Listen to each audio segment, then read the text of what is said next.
Germany won the First World War by 1916 without a single shot being fired on German soil.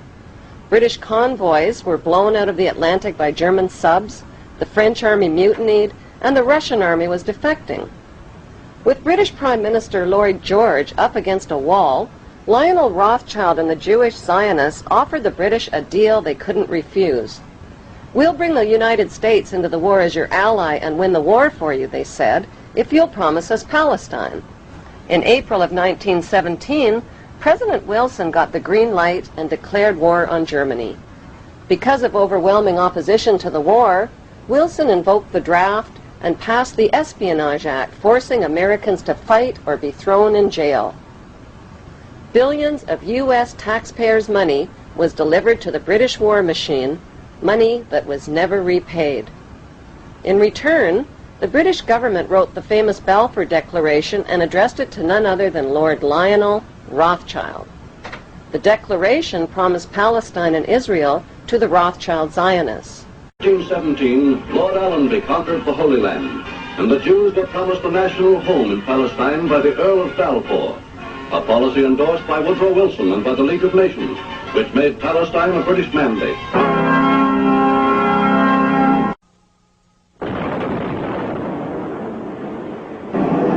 With the fall of Nazi Germany, the Rothschilds wasted no time waving their Balfour Declaration at the British government and reminding them of their written promise to give them Palestine.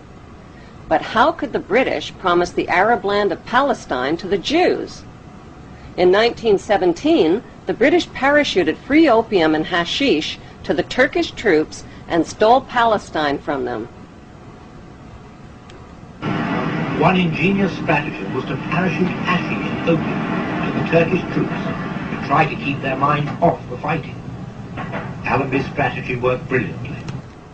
During World War II, the British needed Arab oil and signed an agreement with the Arabs which forbid Jewish immigration into Palestine. Then at the end of the war, the British broke their agreement with the Arabs and allowed the Rothschild Jewish Zionists to smuggle hundreds of thousands of Jews from around the world into Palestine. To win public support, the Rothschilds, who owned Reuters and the Associated Press, bombarded their media empire with images of homeless Jewish Holocaust refugees crowded together in ships off the coast of Palestine. On October 24, 1945, the bankster pirates gave birth to their most powerful weapon of global control, the United Nations. According to plan, the British pulled out of Palestine and gave the land to the Jewish Zionists.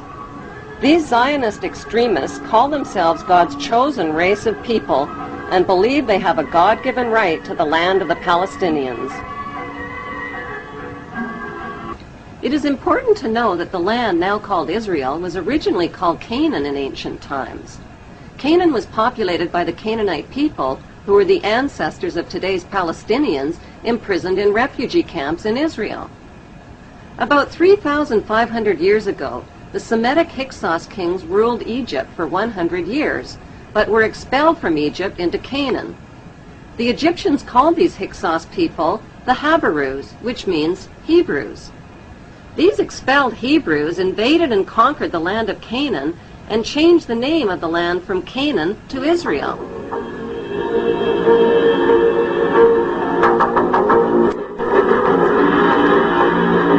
In 135 AD, the name was once again changed to Palestine after the Romans conquered the land.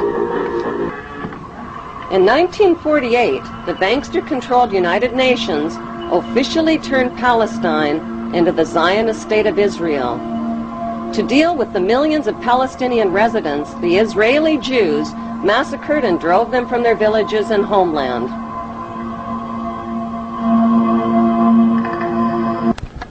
The Jews herded the Palestinians into two separated regions called the West Bank and the Gaza Strip. The Rothschilds soon began financing Jewish Holocaust refugees to build illegal Jewish settlements on Palestinian land. These illegal Jewish settlements set the stage for Israel's Prime Minister Ariel Sharon's reign of terror against Palestinians who dared to defend what was left of their stolen homeland.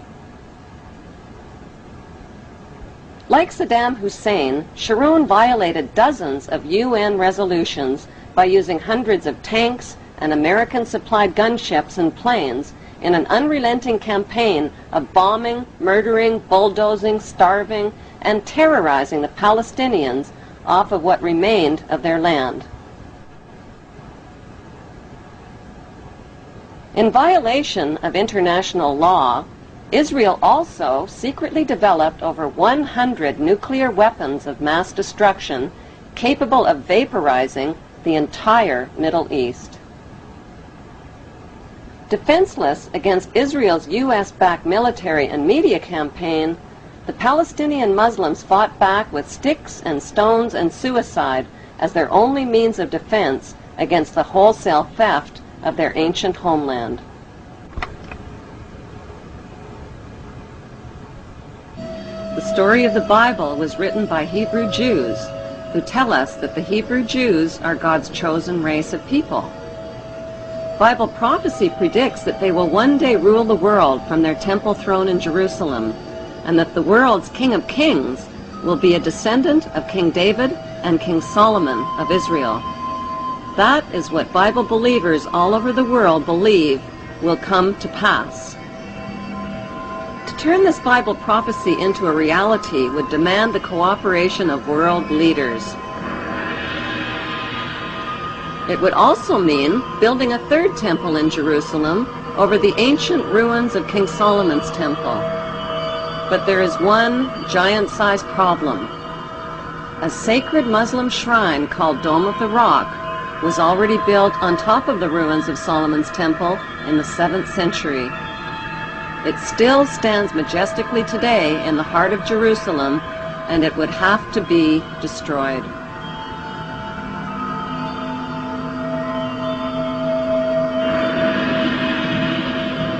Since Israel is surrounded by not-so-friendly Muslim nations, and with millions of Muslim Palestinians living in Israel's West Bank and Gaza Strip, this Bible prophecy is impossible to fulfill. Or is it? Like a screenplay for a movie, the Bible story was written by Hebrew Jews. But who is the director and the producer? Is it God? Or is it a special interest group of the world's wealthiest men?